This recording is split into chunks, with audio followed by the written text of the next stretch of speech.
Welcome to UCC's Global Speaker Series. We're delighted to be joined by alumni and friends who are tuning in from around the world, and also by everyone who has joined us here in the Ala Maxima this evening. UCC's Global Speaker Series brings together experts from the alumni community with specialists from UCC to discuss topics of contemporary interest and to explore some of the opportunities and challenges facing our world today. On behalf of UCC's Advancement Office, I'd like to thank Deloitte, who are very kindly sponsoring the Global Speaker Series. This evening, we'll explore some of the implications arising following the rapid changes in global dynamics in recent years, looking at the impact that these have had on societies around the world. We welcome our excellent guest speakers, Jim Clarken, CEO of Oxfam Ireland, and UCC's Dr. Edward Lahiff, who will be introduced to shortly by the chair of tonight's discussion, Dr. Tracey Skillington. Tracey is a senior lecturer and head of the Department of Sociology and Criminology. Her research interests include environmental policies, human rights, deliberative democracies and rights discourse, and she has published widely in the areas of climate justice and human rights. Welcome, Tracey. Karen, thank you everyone. We're delighted to see you here tonight, and we're looking forward to a very interesting and stimulating discussion with our two outstanding speakers. And as Karen mentioned, our first speaker here is Jim Clarken, who is CEO of Oxfam Ireland, but also Executive Director of Oxfam International, which of course is the largest humanitarian development and human rights organization in the world. And Jim was appointed to the board of the Fundamental Rights Agency by the European Commission, also known as FRA, which of course very important independent centre of excellence for promoting and protecting human rights within the EU. And of course, Jim is elected chair of FRA at the moment. Jim also served as a commissioner at the Irish Human Rights and Equality Commission and is an adjunct professor at the School of Business and Law here at UCC. Jim is also a regular commentator on global issues relating to human rights, inequality, sustainable development, the rights of refugees and migrants, as well as the role of business in protecting and promoting human rights in various national and international fora. And Jim is also a prominent advocate for the rights of women. Very importantly, he led DOCUS and, of course, the Irish Consortium on Gender-Based Violence and was appointed by the Ceann Comhairle to the Forum on Family-Friendly and Inclusive Parliament to transform Ireland's parliamentary system and promote greater balance and diversity. Jim is also then an advisor to the Irish government, very importantly, on its role to the UN Security Council.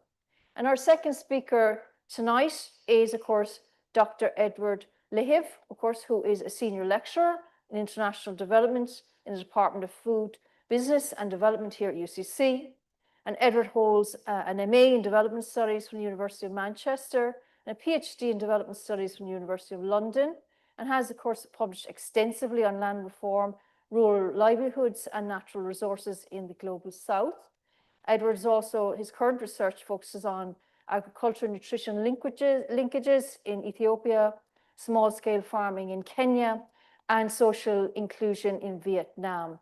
And because Edward spent 10 years in Southern Africa working with rural NGOs and was a senior lecturer in land and agrarian studies at the University of Western Cape before returning to Ireland. And of course, Edward teaches across undergraduate and postgraduate levels here at UCC on various topics linked to development studies, agriculture, and contemporary issues in development. And of course, he's also co-director of the BSc in International Development. He's also chair of the UCC branch of the Irish Federation of University Teachers and sits on its National Executive Committee, as well as being an academic staff representative of UCC's governing authority. So a big thank you to both our speakers for joining us tonight. And of course, our discussion will focus on 6 questions mainly tonight that I will present to the speakers. And I will begin the question 1 here now and direct it first at you, Jim, if I may. So our first question tonight is, so it would seem that the priorities of major political and economic powers have shifted quite considerably in recent years. So for instance, a more explicit defense of carbon energy futures, an increase in trade restrictions, policies of isolationism, public order restrictions, surveillance of cities, etc. So we're noting these changes as we watch the news and read reports. And what forces, I would ask you, Jim, firstly, do you think inspire these developments? And what are likely to be the main impacts on commitments to human rights and democratic values of these changes occurring right now, do you think, Jim? Thanks, Tracy. Just before I start, just to say it's great to be here. Thanks very much to Karen and the team for the invitation back. I'm a proud graduate of these halls. Love coming back. Have some of the best friends of my life are people that I met here, and that continues those friendships. So it's fabulous to be back here. I suppose the question, certainly the world has dramatically changed as we would have known it, as we might have expected it in the last decade or so. And there are all kinds of suggestions as to why that might be the case. What are the drivers? What's pushing this very dramatic shift from the relative stability, if you want to call it that we had, certainly the global north, at least, over the previous decade or more. Our suggestion within Oxfam is that so much of this is actually driven by global inequality, because the inequality gap, the chasm between those who are extremely wealthy and the rest of society has grown at exponential rates, particularly in the last number of years. We produce a report every year for Davos, for the World Economic Forum, charting the changes in global wealth during the period. And it's every year the statistics that we produce get almost less believable, even though they're startlingly true. And just a couple, just in the last year, and I'm going to mention the G20 because the G20 is happening right now in South Africa, and we're involved in it. But in the last year alone, billionaires across the world, across the G20 countries, just added 2.2 trillion to their fortunes. We would say that's enough to lift the 3.8 billion people out of poverty overnight. These people, just the wealth that they increased, the wealth that was increased, not just the wealth that they had. And since 2000, the richest 1% have captured 41% of all wealth, where the lowest percentage have captured almost nothing. It's been stagnant or going backwards. We had, and we might get to this later on, but we had a really ambitious global plan called the Sustainable Development Goals, and so we'll talk about it probably later, so I won't delve in too much. But in 2015, where we felt we were on a trajectory to making fairly dramatic changes in a positive way across the world, but because of this inequality, and I'll explain why I think this, these are stagnating and going backwards, when we should be progressing as a planet. And part of the reason is that this wealth that is hoovered up by a very, very tiny elite group of people, it often doesn't. First of all, it's you could question the morality. I won't get into any of that, but it doesn't necessarily provide economic benefit. It's not economically useful. It's hoarded, it's protected, it's offshored, it's done all those things. It's not economically used. Whereas if you give money, or if a poor person or somebody in the middle classes has money, they tend to spend it. They tend to put it back into the economy. It tends to benefit others and be shared around. But more significantly, what I would say is we're starting to see the rise of really an oligarchy in the world. And it was possibly best visually demonstrated by, if you happen to see the inauguration of a certain president across the Atlantic at the start of the year, when he was entirely surrounded by the wealthiest people on the planet, all men, by the way, whereas the democratically elected people who should be in the room were pushed to the back. So the influence and access to power of these extremely wealthy people is hugely corrosive and damaging to democracy. They have the ear of the king, so to speak. They influence policies which keep themselves wealthier, which make sure that poorer people and people in the middle don't have the opportunities that they need to have. That we're less investment in social protection, social services, less investment in education, less investment in healthcare, and so on. And those in the global south, of course, we may as well forget about them as far as that particular group of people are concerned. So there's the access to power and the influence. There's also the kind of containment of the media. So much of global media, and when I say media, I include all the online stuff, is managed, controlled, and owned by a very, very small group of people who are, who have massive influence over political power. Now, how do we get there? You could argue that over the previous decade, because the politic in power didn't do much about this inequality, didn't try to contain it, didn't try to make sure that there was a fairer outcome for people, that the bulk of populations felt that they weren't being served by these people. So why would I bother? I might try something different. And harking back to the so-called strong man, the kind of, I can do things for you. But of course, the problem with that is, first of all, you tend to elect, well, I won't even describe, but those people care much less about democracy than anyone. In fact, what they're constantly looking to do is to erode democracy, to damage it, to drive it down, to threaten the legitimacy of it. As far as that, I mean, we've seen the boldness of that. We've seen the boldness of ridiculing the media and not trusting. So I was at a talk last night where Fintan O'Toole was talking about trust, and this very deliberate erosion, intentional erosion of trust, so that I can't trust anything you say, you can't trust anything I say, but we'll trust this guy who thinks he can lead us all to somewhere. When in actual fact, he wants to look after himself and his pals. That's the truth of it. There's also the whole intentional demonizing of others, and this is where the human rights element of it comes in. So if you demonize the LGBT community, if you demonize people with disabilities, if you demonize women, and you see the erosion on women's rights that's happening across the world, and blaming somehow progressiveness on this terrible place we find ourselves in, when actually the truth of it is all of those progressive policies have actually improved society, improved opportunities for so many people, whereas a very deliberate attempt to blame, to finger point and to say that's your problem here, whereas and it's a distraction from actually the reality of what's going on. So huge concerns about, and I'm an optimist, so we'll get to that later on maybe, but huge concerns about the direction of travel of the planet, and huge concerns about how we got here. We'll probably talk maybe later about how we might get out of it.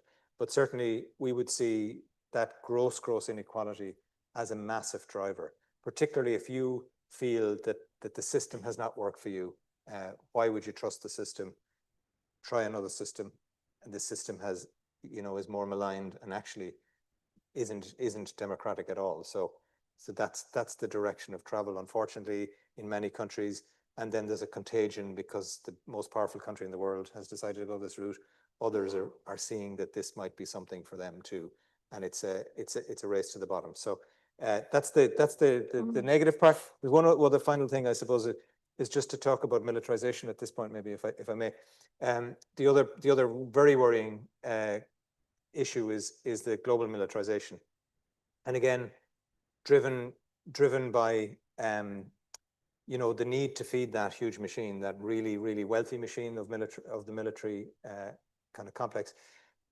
Now you can understand. I was last week. I was chairing a meeting of the Council of Europe, looking at a peace agreement for Ukraine, and you can see, if you sit in that room with 50% Ukrainians whose houses were bombed the night before, who have 2 hours of electricity every day, whose families are children are actually being taken into Russia, being stripped of their identity, being adopted off and given new names, et cetera, et cetera, et cetera.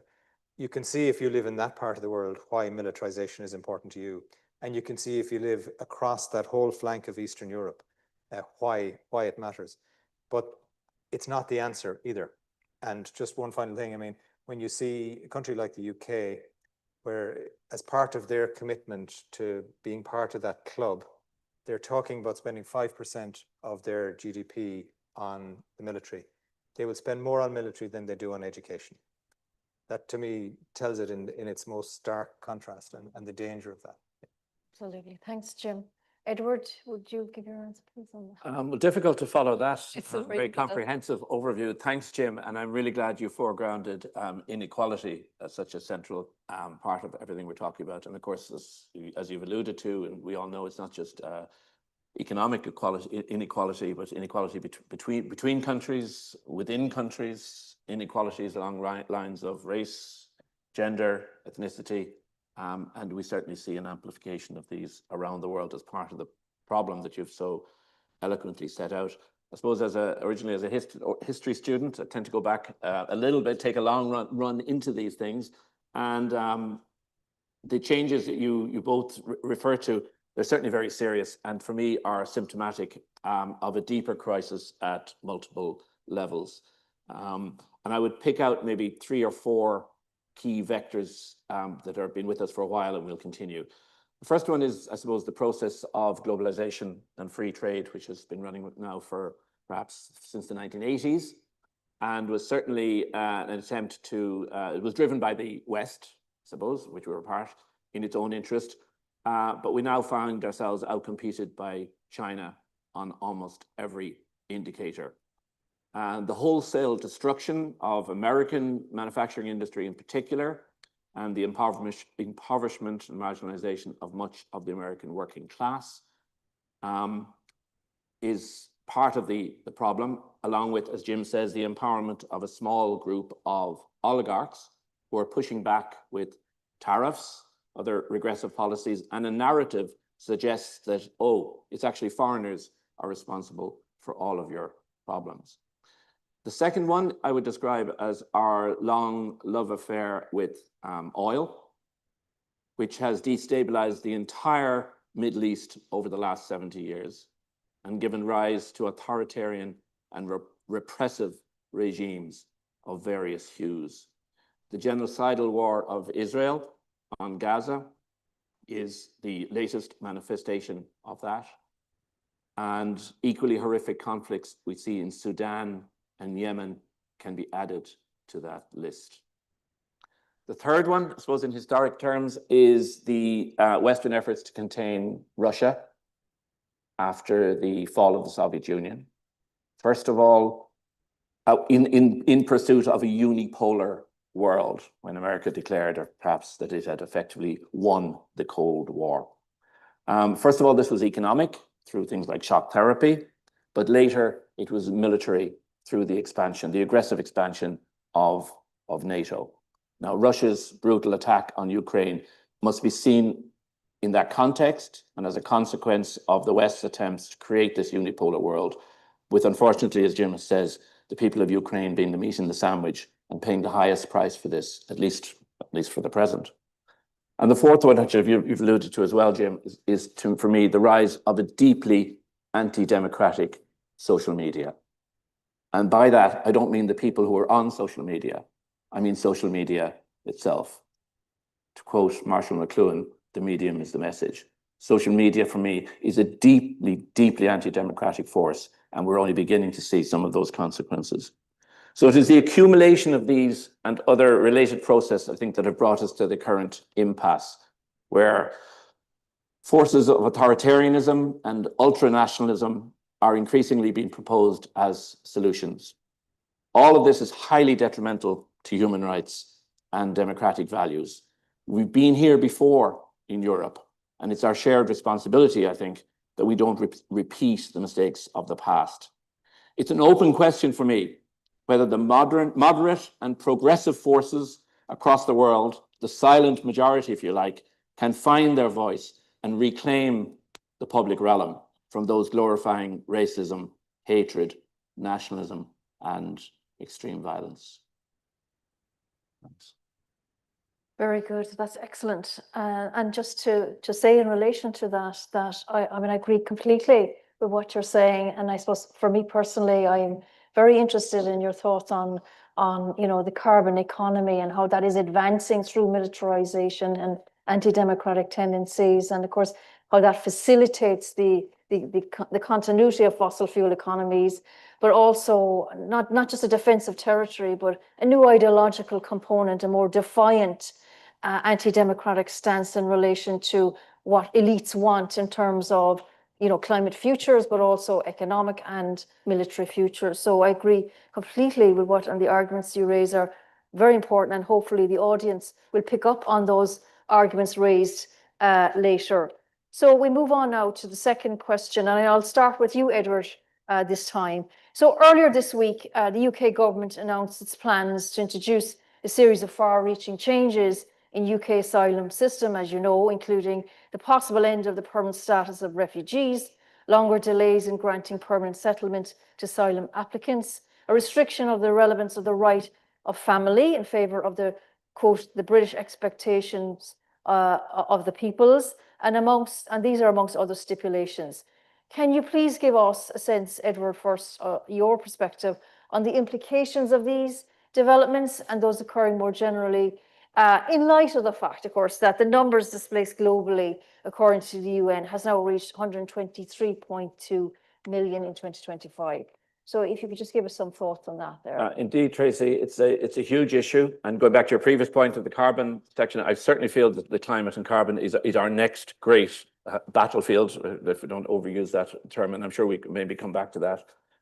Displacement of people, absolutely. And I suppose just on a kind of quick statistical check, we should bear in mind that the vast majority of displaced people are still within their own country, or within neighbouring countries across the global south. We in the high income countries are only seeing really the tip of the iceberg, although we wouldn't always get that from the narrative.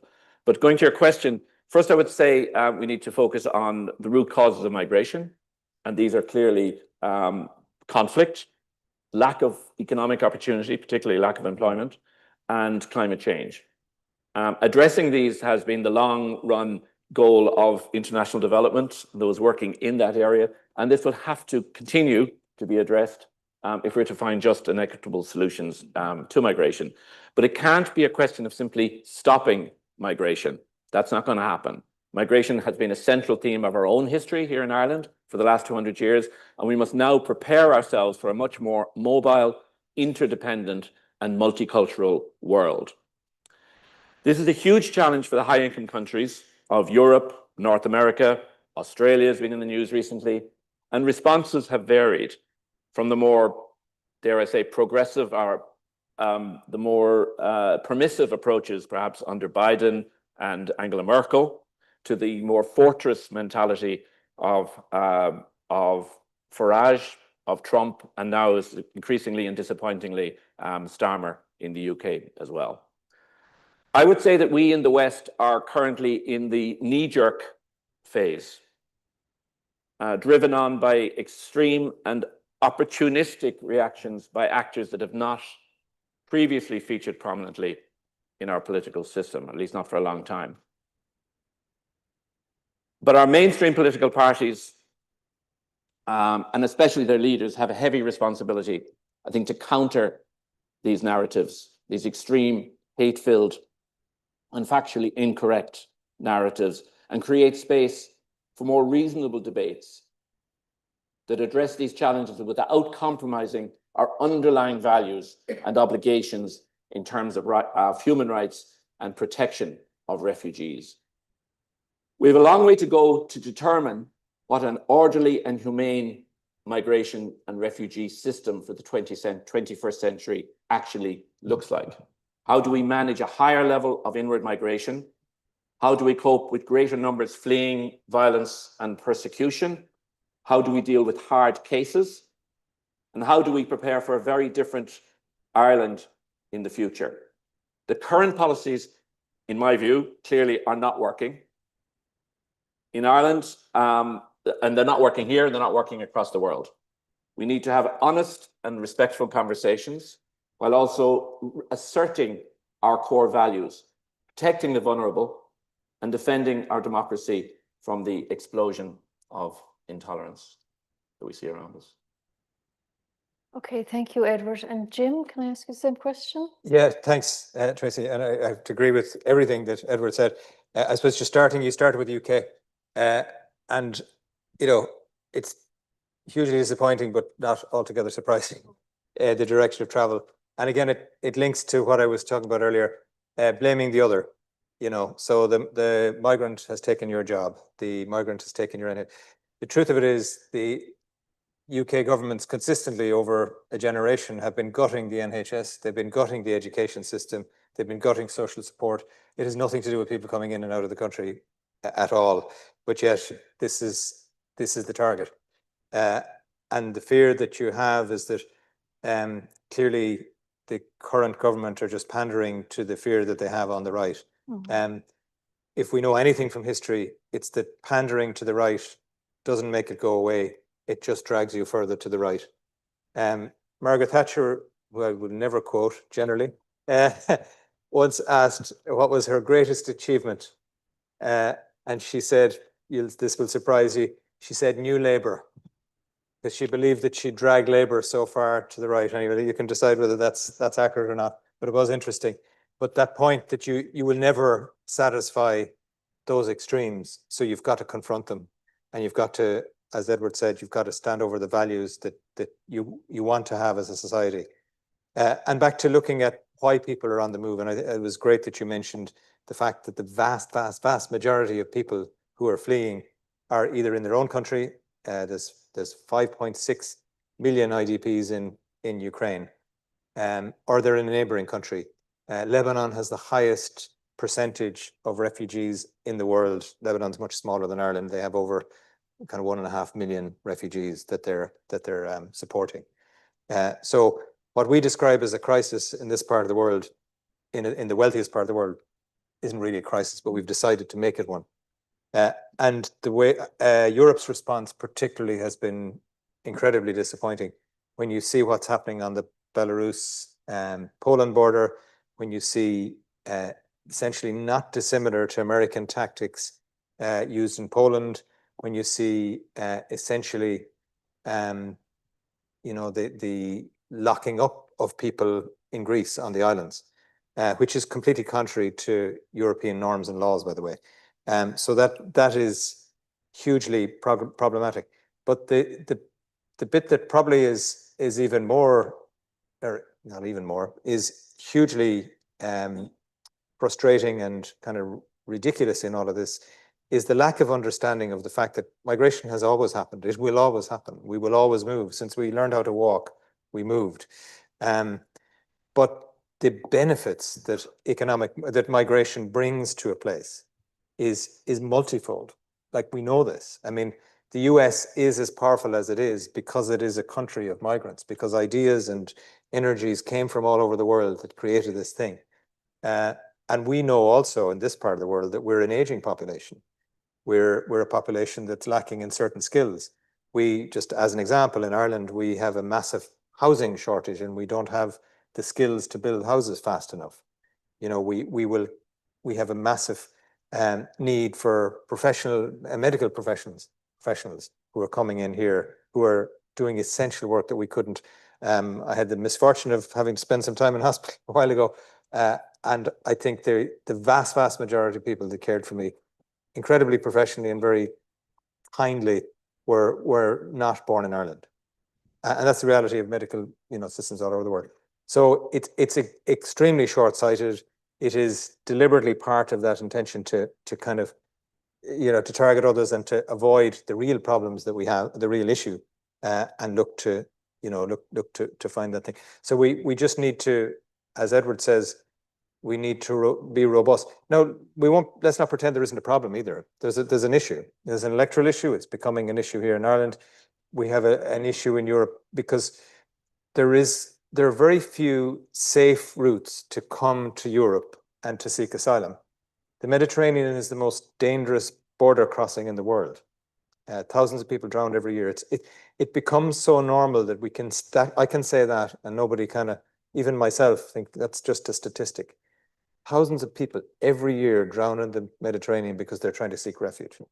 You don't put your infants in a boat unless you absolutely need to. So the idea that people are doing it and are being opportunistic and all the rest is ridiculous. We have a duty and a legal obligation to provide international protection. That's part of the world that we've signed up to be. So we have to do that. But we also have to find a migration system that's fair, that encourages people to come, that manages it in a way that works for the host country as well as those traveling. And we haven't got that right, as you say. And that's but that's part of a global compact that needs to be agreed, and we need to put far more energy in. But constantly blaming others and constantly pointing fingers is going to get us nowhere. Actually, how do we have an open, honest dialogue about how do we as a country and we as Europe want to live up to our own values whilst also benefiting hugely from the economic opportunities that arise from it? Yeah, both of you make a very good point in terms of blaming the migrant, so to speak, and it is in a way symptomatic of a wider tendencies, which I think you both reflected on earlier in the first question, which is the tendency towards problem displacement. You know, to always look for, you know, a way of displacing the core of the issue, which you raised, Jim, in terms of this concentration of wealth. You know, deflect the issue away from, and so, you know, we tend to displace problems onto other territories, onto other peoples, i.e. migrants, onto other generations, i.e. future generations in terms of ecological heritage. But, you know, I would like to say, in addition to what you say also, that, you know, isn't it kind of a historical pattern as well to these tendencies, you know, especially in terms of Europe, and this kind of uncomfortable relationship between national identities in Europe and cosmopolitan commitments to human rights and UN principles. And that always is something that was, you know, something we struggled with in Europe for many years. But, you know, we never had to deal with the numbers that we had to deal with now. And so it's coming more to the surface, this tendency of the ethnos in European national identities to try and strangle the demos, or the commitment to the universal subject of rights, you know, and that's something that I think publics need to actually reflect openly and critically on as well. Is these undiscovered or unexplored tendencies in European identity to actually not face up to the fact that, you know, there are still racial elements to how we think about the migrant as a not belonging to Europe, really. So, you know, this is also another dimension of what's going on in the UK and also what's going on here in Ireland, because of course our Minister of Justice and Migration responded to those developments by saying, you know, we need a system in Ireland that deflects those that think that Ireland is now a more attractive option than the UK. I mean, what does that say about, you know, international hospitality to refugees and commitments to the duty of rescue if our minister is making claims that we must not become more attractive now to refugees not accepted in the UK? You know, it's something that, you know, as you say, as both of you say, we need more open debate on these issues, because the underlying problems are never really explored. Really. If I might add, Tracey, I think just on that, I'm not of the school of thought that says that history is necessarily bound to repeat itself or repeats itself in very similar ways. But there are strands and tendencies there. If this conversation was 50 years ago, it might have been in the context of colonialism and racism and the global inequality.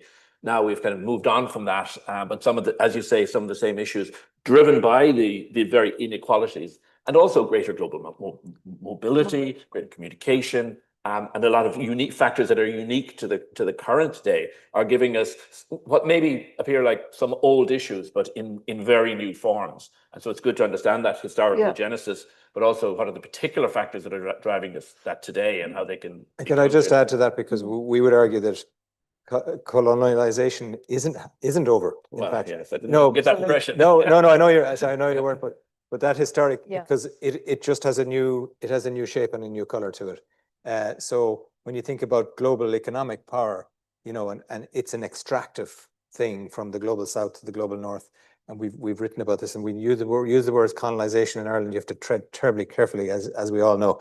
But it is interesting how that has continued, and how the structures that have been inherited from the colonial pillaging of the rest of the world are still somehow continuing. Those power structures still exist. You know? Yeah, very much so. Yeah, different forms. Yeah. Absolutely. So, Jim, if we can move on to our third question, because we're quite restricted in terms of time. So the third question there is, as temperatures continue to rise and global climate change moves down the international issue agenda, what do you think can be done to advance a more globally relevant climate justice campaign? I mean, what's Oxfam advocating right now Well, in relation to COP. well, we're at COP at the minute, or we're just finishing with COP at the minute. Did you? Look, I guess the important thing to think about in terms of climate, as far as we're concerned, is to remember that we talk about climate justice. So it's not climate change. It's the idea that that the global South, or farmers in Ireland, or whoever you want to, whoever's being currently, most impacted, had nothing to do with creating the climate crisis. The climate crisis was created by the global North. It's very clear. The entire continent of Africa produces about 2% of the world's emissions.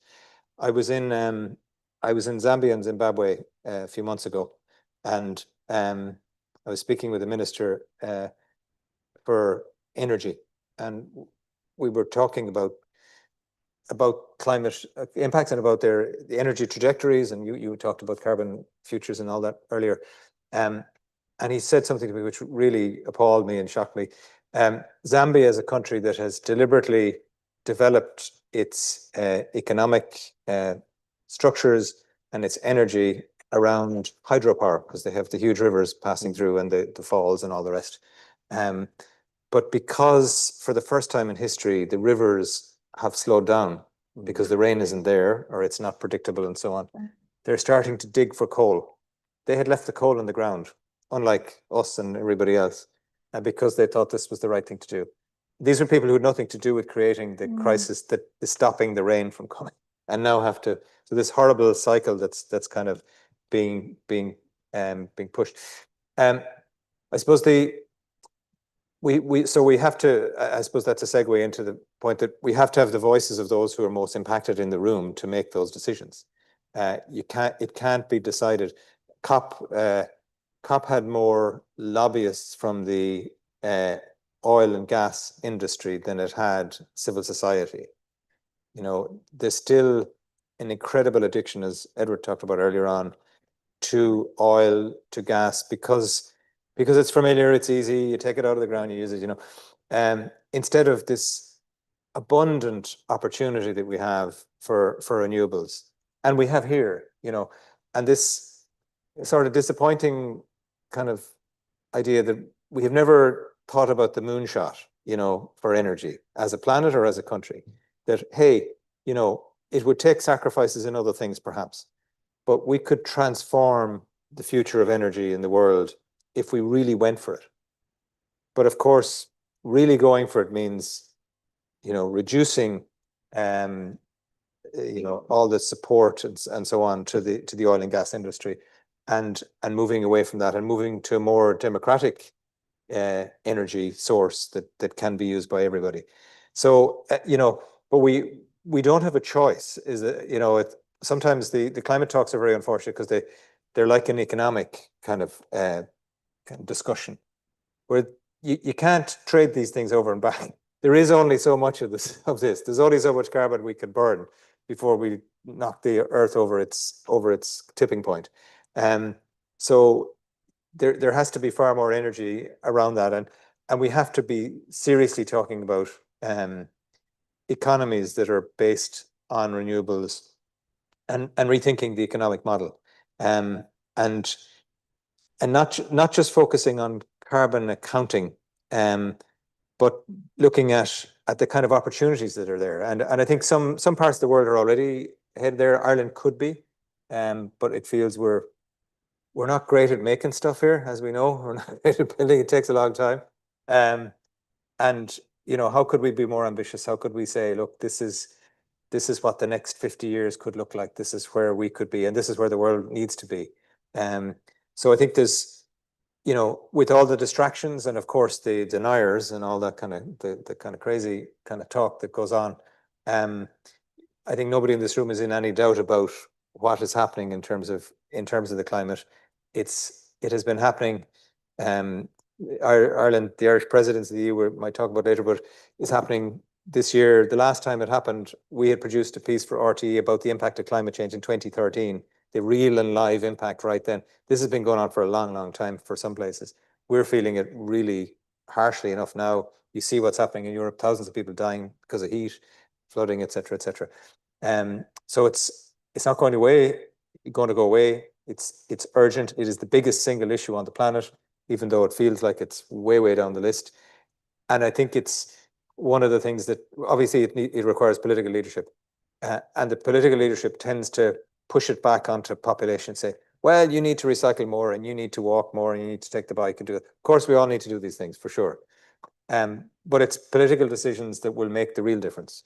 You know, deciding we're not going to have an LNG plant, for example, and that be provocative, or we're going to, invest X amount of the pension fund in offshore for the next 50, those kind of brave decisions that only the political establishment can make is what's needed. And ultimately then to make sure that that we pay our fair share towards reparations and towards opportunities for the countries like Zambia, who are actually trying to do the right thing, but are struggling under the weight of a massive crisis that they did not cause. Yeah, absolutely. Yeah. And just to add to your point, Jim, of course, the 5% of global emissions are produced by military weapons. Yeah. So the debate also needs to be balanced. Right now, it's very, very, one-sided. Yeah. So, Edward, do you want to jump in there? Sure, and not for the first time. I think Jim has nailed it.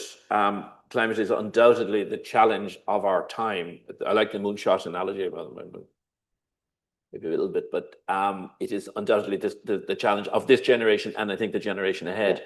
Yeah. And it's great to be here, I think, in UCC, and to acknowledge the work that has been done across higher education, in particular, to embrace sustainability, to do cutting-edge research on wind, on ocean power, on recycling, on battery powers, etc. This is really important, but it's not going to be enough. As Jim says, this has to be embraced by our political system. I would personally tend to think, despite the pessimism, that there's never been greater awareness of the climate challenge. It's out there. It's just not acknowledged by everybody. And there's still support in many quarters. But yet emissions and temperatures continue to rise. And this is clearly not sustainable. So the key word for me would be sacrifice. Considerable sacrifice will be required in all quarters if we're going at the individual and the collective level if we're going to address this. We have to get serious about critical areas like our transport system, our public transport, our private car. We're still building highways rather than investing in alternatives. Power generation, there's movement on power generation, but we're still overly dependent on fossil fuels. Jim has alluded to LPG. And the area that I work in myself, the food system from production through distribution, through to the massive waste that we produce and how we manage that and the environmental consequences of all of that. In that context, and Jim has alluded to it, we have to address our rampant consumption. Consumption isn't stopping. We are consuming more and more and more in this part of the world, at least, and this is driving emissions. Linked to that is, I suppose, the new kid on the block, the data center, which is driven by cloud computing, by mobile networks, and now AI. This is the latest challenge, and I'm not sure we're rising to it at all. We seem to have an insatiable appetite for data and all that goes with it, and I don't think we're taking adequate cognizance of the environmental implications of that. So as Jim says very rightly, bold political leadership is required on this, that is frank about the scale of the challenge and the adjustments required across all sections of society, and is willing to stand up to the vested interests of all kinds. I believe that change is possible, but not if we constantly question the science, we backslide on our targets, and we tell various groups that they're special and deserve an exemption. So change at the required level is going to be highly, highly disruptive. We have to prepare for that. It's clear that the climate movement or the green parties aren't going to be able to carry this on their own. This has to be mainstreamed, and there is an enormous responsibility, I think, as Jim has also said, on our major political parties to rise to this challenge, to be leaders on this, to show us a way out of this crisis, and not to be looking for excuses and short-term electoral gain. So as a huge challenge, it's a global challenge, and I think it does require that north-south dialogue, that respectful dialogue, which we've probably never really had on any issue in the past, is going to require continuous effort. And we have to find ways to keep it on the agenda and advance that agenda in ways which we probably have never done before. Mhm. Very good. I just want to say very quickly in relation to that, of course, again, I find myself in agreement with what you're saying, but I would say maybe there is still a disconnect between what's presented to us as climate solutions, which are very often corporate inspired climate solutions and are expert led, and the actual extent to which, you know, carbon emissions keep escalating, you know. So, and I think both of you touched on it. It seems to me that the core issue, which is never really debated, is commitment to social acceleration. You know, the fact that the economy must continue to accelerate, you know, that consumption and production must continue to accelerate. And it is this principle of acceleration that is never challenged by either the parties who offer solutions in the form of ecological modernization. You know, even the green technologies are extremely destructive in terms of rare minerals. You know, extraction, mining going on at the moment are very destructive and are very carbon intensive. You know, so we're fed this idea that we can buy into the green lifestyle, but it's a capitalist ideal. It's essentially committed to the idea of growth, and it's not really challenging, as you say, Edward, what is driving these problems in the first instance. So for me, it's very much there is a disconnect in our thinking, and that is because of the absence of publics from climate solutions. Publics are not part of it. You mentioned leaders. I would add it also needs to be publics. You know, publics need to be part and also informed as the extent to which these problems that we have are not being addressed, you know, and made aware of how, you know, buying an electric car is equally destructive in some ways, and that we need to think of more communal solutions to transport, for instance, and agriculture. And I think you're right. I mean, the economic systems. I mean, there was a climate march in Dublin. We thought it would get 500 people. There were 5,000 at it last Saturday, despite the weather and everything.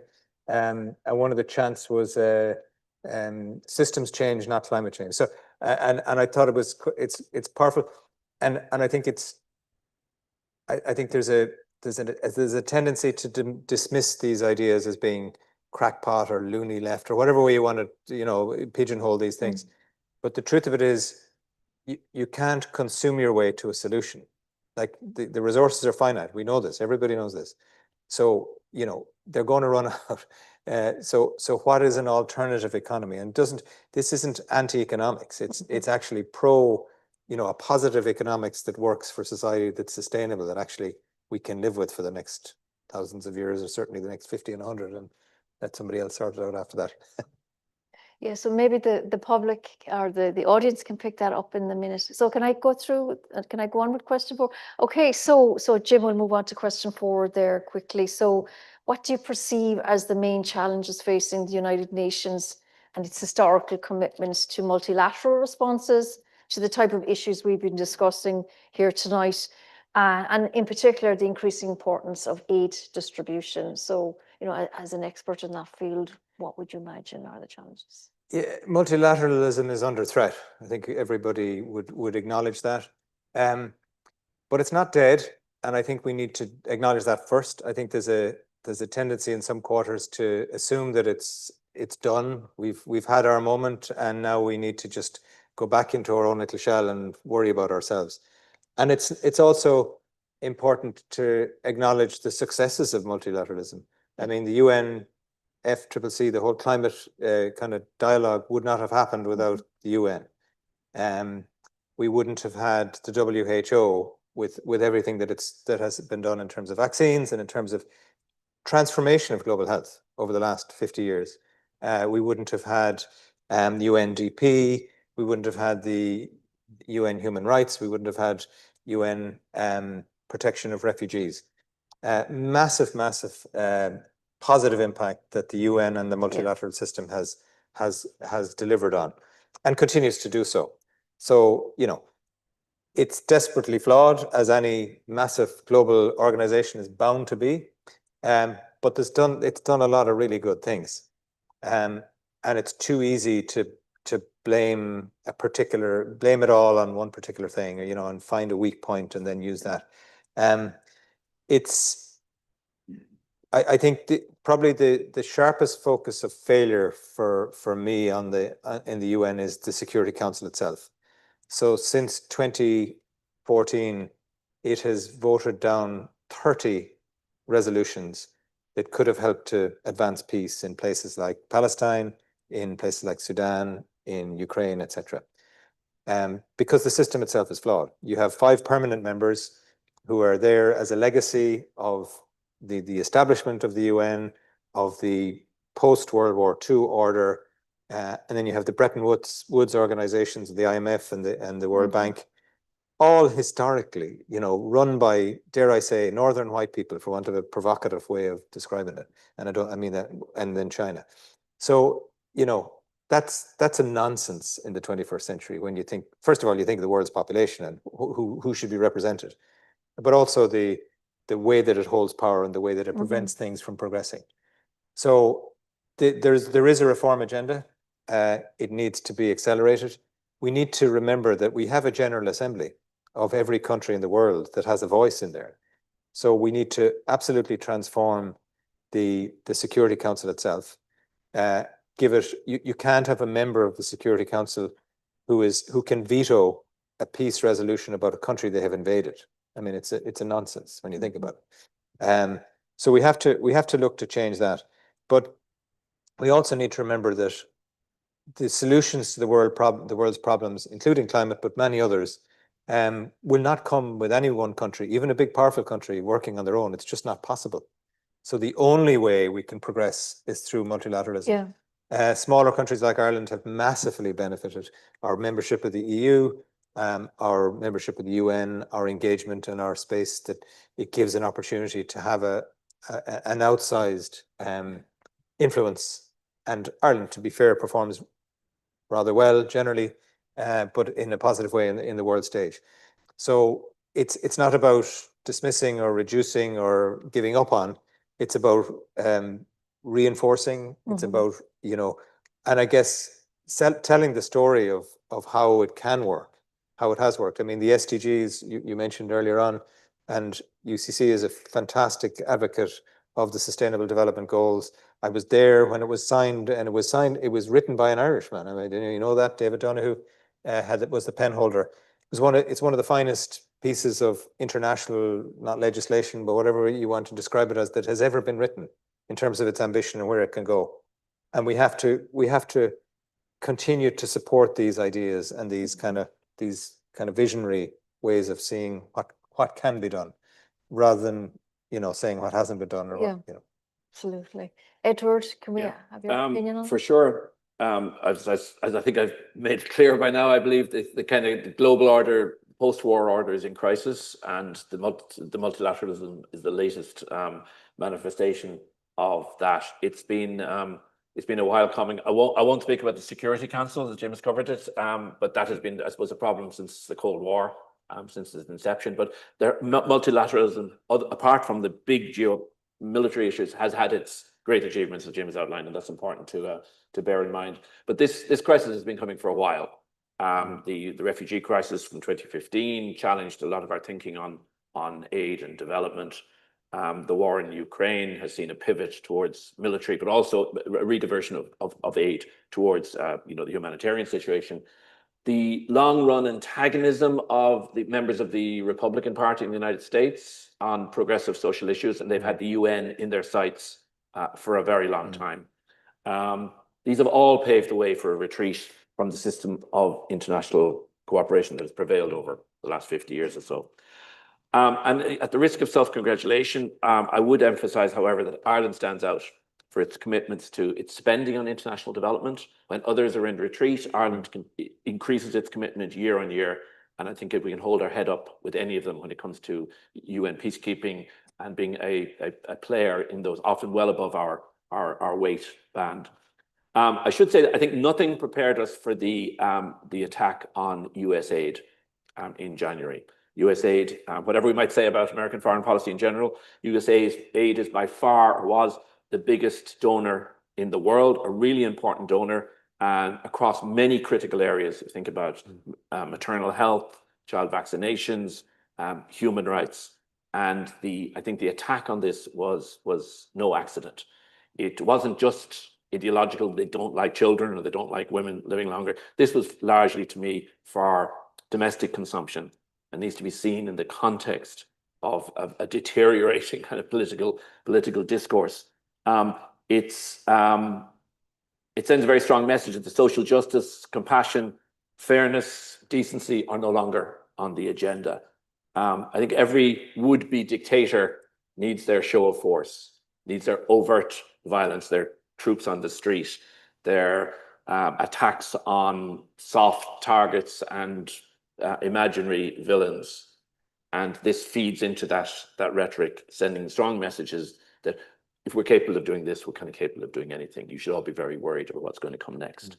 So the crisis kind of Western capitalism, as I'm reminded, that and the rise of the oligarchs, as Senator Bernie Sanders warned us here in Cork this summer, has led to a deliberate undermining of the multilateral institutions, including the UN and its agencies and the International Court of Justice. And we saw that in Palestine as well with the attack on UNRWA.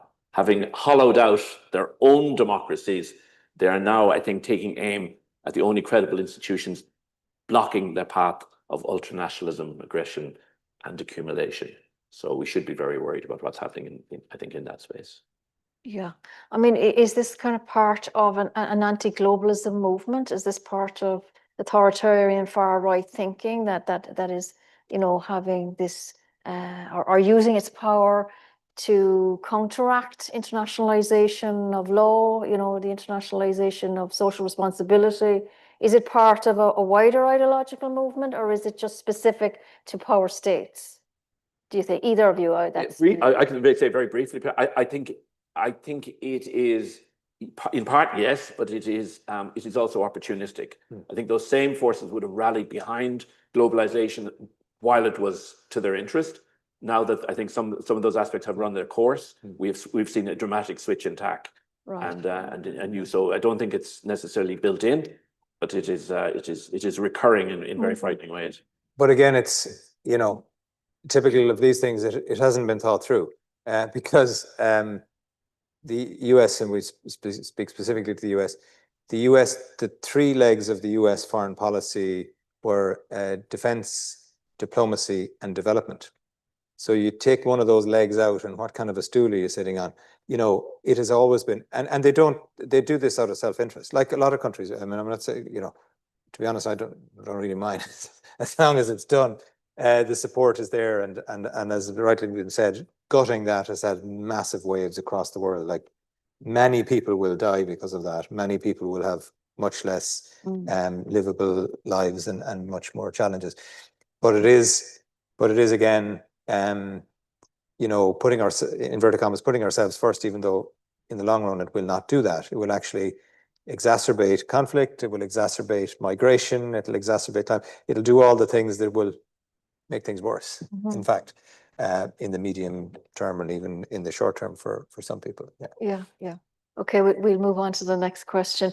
Okay, so question 5 there is our second last question. So Edward, I'll ask you to maybe try this one first. So in 2026, as you know, Ireland will take up presidency of the Council of the European Union.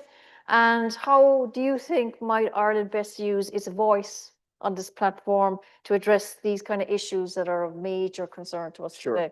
Sure, thanks. I suppose I better keep it brief. I'm a strong supporter of the values that the EU claims to espouse, as I believe are the vast majority of Irish people.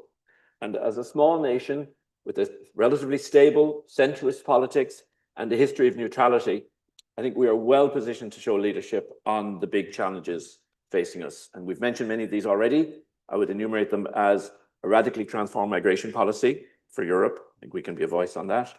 A transformative climate policy is the issue of the day. We have to step up. Countering the extreme nationalism that is threatening the unity and values of the EU. Ensuring that key social issues are addressed, of which I would single out housing as a European-wide crisis today, followed perhaps only by employment. And finally, and perhaps somewhat controversially, harnessing our unique position in the Anglosphere and on the Atlantic fringe to speak truth to our American friends and challenge some of the more outrageous positions that they have adopted of late. Okay, Jim. He's a lot braver than I am. He is. Well, look, St. Patrick's Day after a few drinks. where did I tell you? And another thing, I suppose we first need to acknowledge that this is a massive opportunity for Ireland. It comes around once every 13 years or so. And it's, there's only so much that can be done in the momentum of a European cycle. But Ireland happens to be holding the presidency at a vital moment in that cycle. So the MFF, the multi-annual financial framework, the budget for Europe for the next 7 years from next year, the following year onwards, will be decided and signed off during Ireland's tenure. And Ireland chairs and will have to deliver that. It's been going on for a while, but that will be the crux that'll be. And we all know that the budget discussions go around until a few days before budget day in this country. And this is, in this case, a few months. And then that's where the real action happens.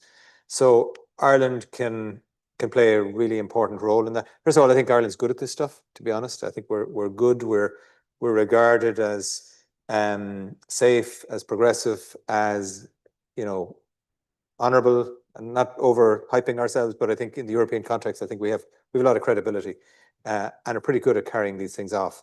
That's not to say it won't be a huge challenge. Of course, we will be looking to make sure that, and I would be worried about von der Leyen's kind of securitization agenda, her what's called simplification agenda. And what that ultimately means is stripping out policies that protect the environment, protect jobs, protect social protection, all those kind of things, that because to make it more simple, remove the bureaucracy and all of that. That's really what we're talking about.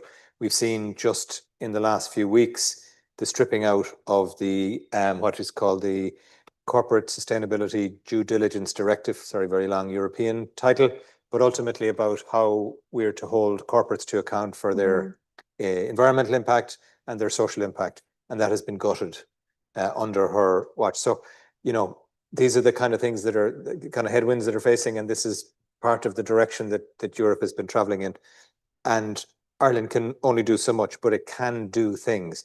And it can also, as I say, during the negotiations, it can lean on the more progressive elements of the budget and make sure that they're protected, including international development, including climate finance, including, whatever version of that due diligence we can preserve. But it can also set the tone. And this is really important, that the host does tend to set the tone of and the dialogue and the narrative, and that can have ongoing implications. And we tend to work in a troika, so it's the three presidencies that'll come together, and we would be working with the predecessor to Ireland and then the one after, and trying to look at how we can have some continuity on, like Ireland, when Ireland was pitching for its place at the UN Security Council, it traveled the whole world looking for votes, and it was looking to protect small island states. It was looking at protecting human rights. It was looking, so it sold its virtues on the basis of the work that it's done, and rightly so, on the aid and assistance development that it has been building up over the years. It's not going to solve all the problems for Europe, but it can certainly help to make sure that those kind of things, when you have the microphone, that those kind of things are on the table in a way that they may not have been, and that the narrative that comes from these discussions is on a hopefully continually progressive, or a progressive Europe, a Europe that stands for democracy and human rights, a Europe that stands over the rule of law, those kind of fundamentals that are essential, which are being challenged all the time. So again, as I say, tone, language, approach, engagement, themes. Hopefully, we're going to be doing our best to lobby government on kind of themes that they might try to surface in that crazy space of that 6 months. And the one thing I would say to people here is, just on the way, I live in County Wicklow. On the way here, I was talking to somebody who was in a different world and was talking about their engagement in the EU presidency. We can all be involved, actually, in lots of different ways. We can all help to influence in lots of different ways in the different spaces, whether you're in business, in academia, healthcare, wherever it is you operate out of. There are spaces which we can use to help to influence that agenda.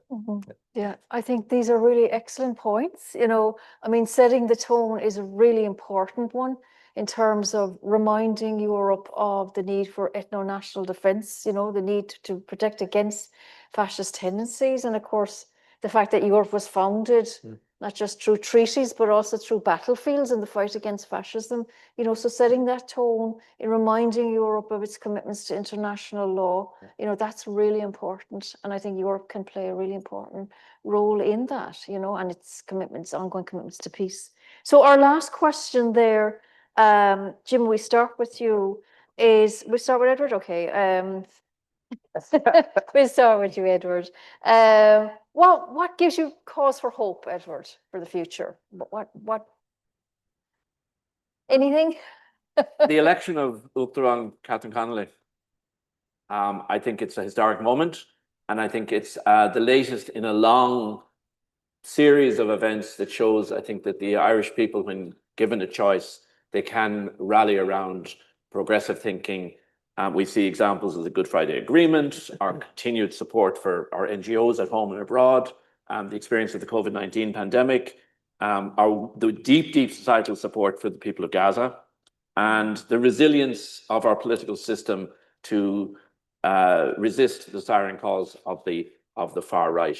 So I think this is a small story. This is our story here at home, but things have to start somewhere. And I think it's a sign that the world isn't quite going to hell in a handcart. You know, that people, when given choices, they can step up, but the common decency will come through. And you would hope that that kind of progressive thinking can be replicated more widely around the world. Yes. But I remain optimistic. Good. Very good. Yes, absolutely. And Jim, have you any? Well, we have to be optimistic. What other choice do we have? You know, this is it. We're in the business of optimism. Look, there's so much to be hopeful about. First of all, I think it's worth remembering that the loudest voices are not the majority. You know, they happen to have particular platforms and particular spaces where they can make a lot of noise. I fundamentally believe that the vast majority of people, whatever their political affiliations or whatever their background or wherever they come from, are fundamentally decent and fundamentally care about their communities and care about other people, and will do a lot for that. And I see it all the time, all over the world, from, you know, the poorest communities in the world who will look to support people who are slightly poorer than they are, to the, you know, incredibly powerful women's rights leadership organizations in the global south. I was at a gender equality event in Dublin a few days ago. You know, the amount of amazing work that continues to happen in that space, the power and the engagement and the passion of Indigenous peoples, the minorities, etc., that are continuing to speak out and continuing to push back the pushback, as Antonio Guterres said, and that, you know, that we're going through a moment. There's no doubt about it, and let's hope that it is just a moment. And it'll only just be a moment if we do something about it, if we don't say, oh, it's too big, it's too complicated, it's too much. So we go out, we vote, we go out, we make some small changes, we go out, we support other people. We do those things in our communities, whether it's in the local GA club or whether it's in the local community or whether it's at something more national or international or whatever. Doing something rather than doing nothing, and having that energy to do that, and knowing that, by the way, there are thousands and millions and in fact billions of people just like us who feel the same way and actually act in the same way and constantly do it. And some of them in the most difficult, challenging of circumstances, but they continue to do it and will always show up. I think we have to drive hope from that. And I suppose just to finish with a little quote, and I always butcher this, but I'll do my best. It's Martin Luther King talked about, you know, that in times like this, when we see the instability and all the, the uncertainty and all the disruption and all those other things, he says the arc of history bends to is imperfect, but it bends towards justice. So just to remember that, we will get there, but we have to get through this bit first. Okay, thank you very much for that. It was a really excellent discussion. I hope you agree. It was really good. So over to you, Karen. Thank you very much for that.